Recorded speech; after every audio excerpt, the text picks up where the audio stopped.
Hello friends, Radhe Radhe सभी को। मैं आ गई हूँ आज आप सबकी फेवरेट स्टोरी पॉकेट में आसमान का आज का न्यू एपिसोड देकर। फ्रेंड्स, आज का एपिसोड बहुत इंटरेस्टिंग होने वाला है, साथ ही बहुत ही दिलचस्प। तो वीडियो में एंड तक बने रहने के लिए प्लीज़ वीडियो को लाइक करिएगा, सब्सक्राइब करिएगा और बेल आइकन को प्रेस करना ना भूलिएगा। फ्रेंड्स, तो आज के एपिसोड में आप देखने वाले कि यहाँ पर जो अनीशा होती है वो चाल चलने वाली है और बोलती है कि इस बर्थडे में मैं तमाशा करूँगी और मैं जल्द ही रानी और उसकी बच्ची को यहाँ से निकाल कर फेंक दूँगी। तभी यहाँ पर देखेंगे कि वो यहाँ हॉस्पिटल में सीसीटीवी कैमरेज लगा करके यहाँ पर वो देख रही होती है अपने लैपटॉप में कि रानी की एक्टिविटी क्या है। और यहाँ पर जो नर्स होती है जो यहाँ पर अनीशा का काम कर रही है उसके पास वो फ़ोन करके बोलते हैं कि आज तुम्हारी छुट्टी कैंसिल है। तभी वो बोलती है मैम आज तो मैं छुट्टी पे थी। तो यहाँ पर वो बोलती नहीं, अब प्लान चेंज हो गया है और पुलिस ने बोला है जैसा वैसा करना है।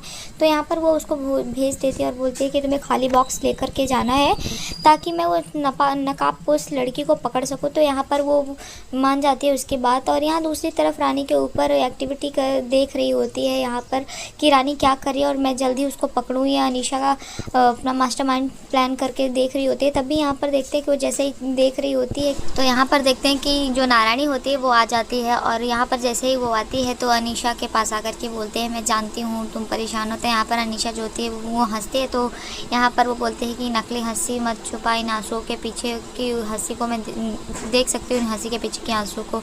तो यहाँ पर अनीशा जो होती है भोली बनते हुए बोलते हैं कि आंटी अब क्या करूँ, हो सकता है ऐसा ही करना हो और हमारी मर्ज़ी से तो कुछ होता नहीं है, आप जानते हो ना। तो मैं जानती हूँ कि दिग्विजय की लाइफ में मेरे लिए कोई जगह नहीं है और मैंने तो उसको बोला भी कि अगर उसको रानी के आने के बाद ऐसा लग रहा है तो मैं यहाँ से चली जाती हूँ, लेकिन यहाँ पर उसने कुछ बोला नहीं है। तो आंटी यहाँ पर मैं क्या करूँ।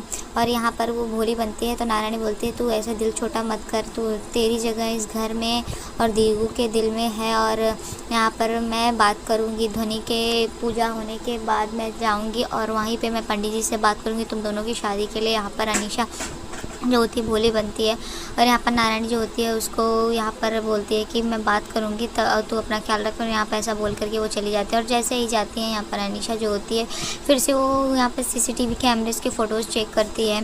और जैसे ही वो चेक करती है तो यहाँ पर देखती है कि रानी जो होती है वो अपने काम से काम कर रही होती है। तभी बोलती है वो शिट ऐसा कैसे हो सकता है, रानी नहीं हो सकती तो कैसे हो सकता है। तो यहाँ पर वो उसका प्लान सोचती है कि अब फेल हो जाएगा अगर रानी नहीं मिली तो। यहाँ पर तभी वो बोलती है कि मुझे किसी भी तरीके से ये चीज़ें करना है। तो तभी वो यहाँ पर एक मास्टरमाइंड प्लान करती है और यहाँ पर भट्ट से बात करती है जो कि उसके वकील हैं। तो यहाँ पर डिवोर्स के लिए रानी और दिग्विजय को बात करती है और बोलते हैं कि किसी को बताना नहीं, ये सिर्फ मेरे सिवा किसी और को पता नहीं चलना चाहिए। तो यहाँ पर जो भट्ट होते हैं वो बोलते हैं कि ठीक है। और यहाँ दूसरी तरफ देखेंगे कि जो नर्स होती है उसके वो सप्लाई करने जाती है खाली बॉक्स को लेकर के। और जैसे ही वो वहाँ पर जाती है तो यहाँ देखती है कि कोई नहीं आया और वो लगभग आधे घंटे से ज़्यादा खड़ी रहती है। और तभी वो बोलती है कि वो आदमी जो होता है बोलता है कि मुझे पुलिस के चक्कर में नहीं पड़ना। तभी वो भी बोलते हैं कि मुझे भी नहीं पढ़ना है लेकिन ये मैम का ऑर्डर है। और तभी वो बोलता है कि मुझे एक्स्ट्रा पेमेंट चाहिए। तो वो बोलते हैं कि मैम से बात करना। और देखता है काफ़ी टाइम से कि कोई नहीं आता। तो वो जो नर्स होती है वो अनीशा के पास कॉल करती है और बोलती है कि मैम यहाँ पर कोई नहीं दिखा, मैं काफ़ी टाइम से खड़ी हूँ तो कोई अभी तक आया नहीं। तो यहाँ पर वो बोलती है कि शिट ऐसे कैसे हो सकता है। तभी वो रानी की एक्टिविटी को देखती है और देखती है कि रानी जो होती है पेशेंट को ले जा कर के अपना काम कर रही होती है। और तभी अनीशा जो होती है वो शॉक्ड हो जाती है। यहाँ पर रानी जो होती है उसको पता चल गया होता है क्योंकि वो जानते हैं कि अनीशा का ही ये काम हो सकता है। तो यहाँ पर वो सीसीटीवी कैमरेज देख लेती है। तभी रानी जो होती है वो एक्टिव हो जाती है और उसको सब पता चल जाता है और वो अपना काम अच्छे से करती है क्योंकि वो किसी भी हाल में अनीशा को सच तक पहुंचने नहीं देगी। तो यहाँ पर रानी जो होती है वो चीज़ें सोच रही होती है। यहाँ दूसरी तरफ देखेंगे कि रानी जो होती है वो परेशान होती है, पार्सल के लिए इंतज़ार कर रही होती है। तभी यहाँ पर जो देवू होती है वो आती है और बोलती है कि क्या हुआ रानी, तू काफ़ी टाइम से यहाँ खड़ी है। तो वो बोलती है कि हाँ वो मैंने ध्वनि के लिए एक आइसक्रीम ऑर्डर की थी कल उसके बर्थडे के लिए, उसकी फेवरेट, लेकिन अभी तक आए नहीं, उसी पार्सल का इंतज़ार कर। तभी वो बोलती है कि हाँ अभी आ जाएगा, तू जा ना कमरे में और ध्वनि के साथ थोड़ा टाइम स्पेंड कर। तो यहाँ पर वो बोलती है कि हाँ। तभी देवू जो होती है बोलती है मुझे पता है कि तू जानबूझकर ऐसा कर रही है क्योंकि तू डीजे से दूर भागना चाहती है ना, लेकिन ऐसा नहीं है। तू जान इन 5 सालों में डीजे के बीच क्या हुआ है, डीजे ने क्या कुछ सहारा, और तू एक दूसरे के बीच को समझने की कोशिश कर, और किसी और के लिए नहीं तो कम से कम ध्वनि के लिए सोच, क्योंकि ध्वनि जो है वो भी चाहते हैं ना कि उसका फर्स्ट बर्थडे है तो वो अपने मम्मी पापा के साथ रहे। तो यहाँ पर रानी को समझाती है और देवू बोलते हैं कि सब ठीक हो जाएगा, तुम बस जाने की कोशिश करो। तभी यहाँ पर रानी जो होती है बोलती है हाँ, और वो वहाँ पर बोलती है और चली जाती है कमरे में। तभी यहाँ पर देवू जो होती है भगवान से प्रार्थना करती है कि हे कान्हा जी, इन दोनों के बीच की जो भी गलतफहमियाँ हैं सब दूर हो जाए और सब कुछ सही हो जाए और ये दोनों एक दूसरे के बीच के प्यार को समझ पाए। यहाँ पर दिग्विजय जो होता है ध्वनि से बात कर रहा होता है और ध्वनि जो होती है वो स्टोरी बताने की कोशिश करती है कि मैं आपको एक स्टोरी सुनाती हूँ। और तभी वो दिग्विजय से बोलती है आप स्टोरी सुनाओ। तो वो बोलता है कि मुझे बब्बर शेर का आता है। तो बोलती है मुझे प्रिंसेस और राजकुमारी की कहानी सुननी है। तो यहाँ पर वो बोलती है कि ठीक है मैं सुनाता हूँ, लेकिन मुझे तो वो आती नहीं है। तभी वो बोलती है मैं आपको सुनाऊँ। तो यहाँ पर रानी आ जाती है और रानी बोलती है कि अब तुम सो जाओ, स्टोरी टाइम ख़त्म हो गया। तो यहाँ पर ध्वनि जो होती है बोलती है कि नहीं माता रानी, मुझे तो स्टोरी सुनानी थी, इनको नहीं आती। तो यहाँ पर दिग्विजय बोलता है कि अगर उसको मन है तो उसे सुनाने दो, तभी और वैसे उसे नींद आ जाएगी, सो जाएगी। तभी यहाँ पर ध्वनि जो होती है बोलती है कि ठीक है मैं आपको स्टोरी सुनाऊँ। तो दिग्विजय जो होता है बोलता है हाँ ठीक है। तभी वो जो रानी स्टोरी अपनी और ध्वनि की बताई होती है वही स्टोरी वो बताती है कि कैसे कैसे रानी ने ध्वनि को जन्म दिया और क्या क्या ये डिलीवरी है। तो वहाँ पर वो उसको प्रिंसेस बताती है और ये सब चीज़ें दिग्विजय जो होता है वो फील कर रहा होता है कि रानी ने कैसे उसको जन्म दिया था, क्या किया था। तभी वो दिग्विजय जो होता है वो बोलता है कि हाँ बेटा, पता है आपकी स्टोरी में राजकुमार क्यों नहीं आया, क्योंकि राजकुमार को पता नहीं था कि उसकी प्रिंसेस जो है वो यहाँ पर थी। और राजा को अगर पता होता कि उसकी प्रिंसेस मुंबई में तो तुरंत आ जाता। और तभी वो रोने लगता है और आंसू पोंछता है।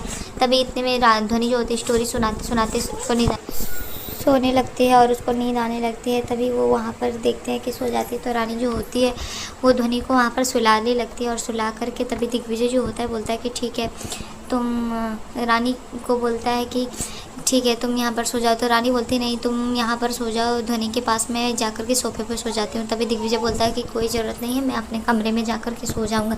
तभी दिग्विजय जैसे ही जाता है तभी वो रानी से बोलता है कि एक बात पूछूँ। तो रानी बोलती है कि हाँ। और तभी वो सवाल करता है कि तुम 5 साल पहले मुझे क्यों छोड़कर चली गई थी बिना किसी को कुछ बताए हुए।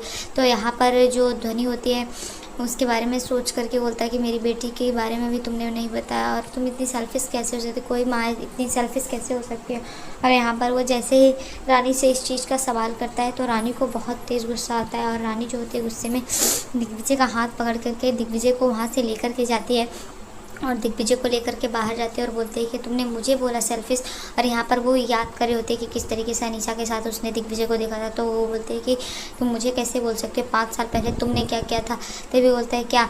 तभी वो बोलते हैं कि तुम अपनी प्रेग्नेंट वाइफ को छोड़ करके कि अपनी एक्स की बाहों में सोए हुए थे, एक ही बिस्तर पर एक ही साथ। तो यहाँ पर ये चीज़ बोलता है तो दिग्विजय शॉक्ड रहता है, क्योंकि दिग्विजय को तो इस चीज़ के बारे में पता नहीं, क्योंकि इससे पहले तो अनीशा ने उसको नशे की हालत में रखा था। तो वो इस चीज़ से अनजान है। और तभी वो इस चीज़ को बोलता है और पूछता है। तभी रानी जो होती है रो रो कर बताती है कि मैंने 5 साल पहले देखा, और ये देख करके मैं अपने आप को कैसे मना सकती थी, कैसे रोक सकती थी। एक बार ये सब झूठ हो सकता था, लेकिन जब सच देखने के बाद मैं अपनी आंखों को कैसे झुठला सकती थी। और मैंने इस घर से निकलने के बाद बहुत कोशिश की, बहुत सोचा समझा, फिर मैंने कदम निकाला, क्योंकि जो बची खुची मेरी सेल्फ रिस्पेक्ट थी मैं उसके साथ जी लेती कहीं भी किसी भी कोने में।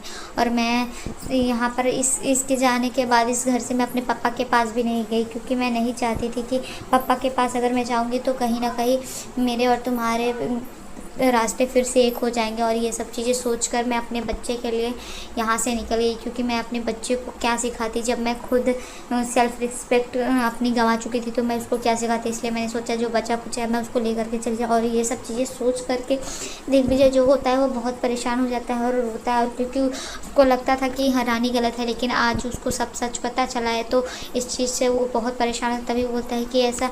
तो रानी जो होती है अपनी सारी कहानी बताती है, और तभी दिग्विजय जो होता है बोलता है कि ऐसा नहीं हो सकता रानी, ये सब गलत हो सकता है। तभी वो बोलते हैं काश ये सब गलत होता, लेकिन मैंने अपनी आंखों से देखा है यहाँ पर।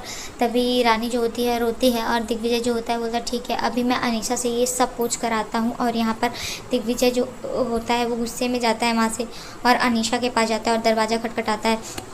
तभी दरवाज़ा खटखटाने के बाद ज़ोर ज़ोर से दरवाज़ा खटखटाता है। यहाँ पर अनीशा जो होती है सो रही होती है, और अनीशा जैसे ही देखती है घड़ी का टाइम तो बोलती है इतनी रात को कौन आया। और जैसे ही वो दरवाज़ा खोलती है तो यहाँ पर देखती है कि दिग्विजय आता है और बहुत गुस्से में रहता है और बोलता है कि 5 साल पहले तुम्हारे और मेरे बीच में क्या हुआ था।